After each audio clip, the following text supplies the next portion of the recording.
Good day everyone, my name is Ryan Jardin Yames from Basic Science Section 13. The title of the experiment which we will perform later on is floating or sinking egg, which we will use to see what happens to the egg if we put it in salt water and fresh water.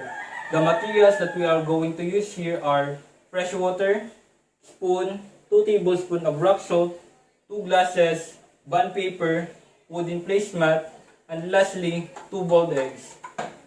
But before we proceed, let's read first the objective so that we will know what we are planning to achieve when we perform this task. First, to identify which liquid the egg will float. Second, to explain how the density of liquids affect flotation. In the table here, we put 80% of water in the glasses. We label them as glass A and glass B. In glass B, we put 2 tablespoons of rock salt. Then stir it until it dissolves.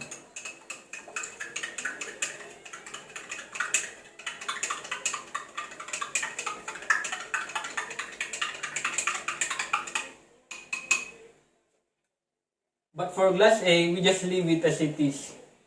So to start our experiment, we will invite Eunice Natalie Medias, my cousin, to help us perform this magic show. Hi Eunice. Hello. So before you help us put these eggs in the glass, what do you think will happen if you place these eggs in glass A and glass B? They will sink. Oh, you think so? Let's observe them. Let's see how I can make one of these eggs float. Really? Really. So let's start placing one egg first in glass A.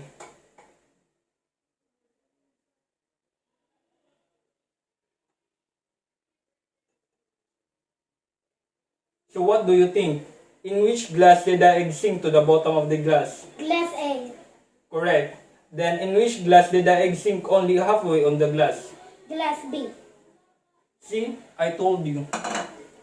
Anyway, the reason why an object float or sink in a fluid is because of buoyancy, which is the force acting on the item that causes it to rise or move higher.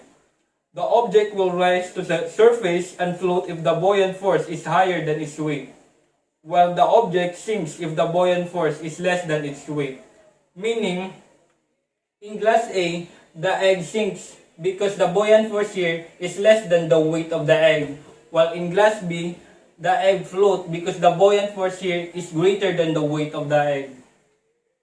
We also need to remember that salt water is more dense than fresh water because of the salt that we added earlier, which makes the mass of our liquid in glass B greater, so that's for our density without adding much to its volume. Meaning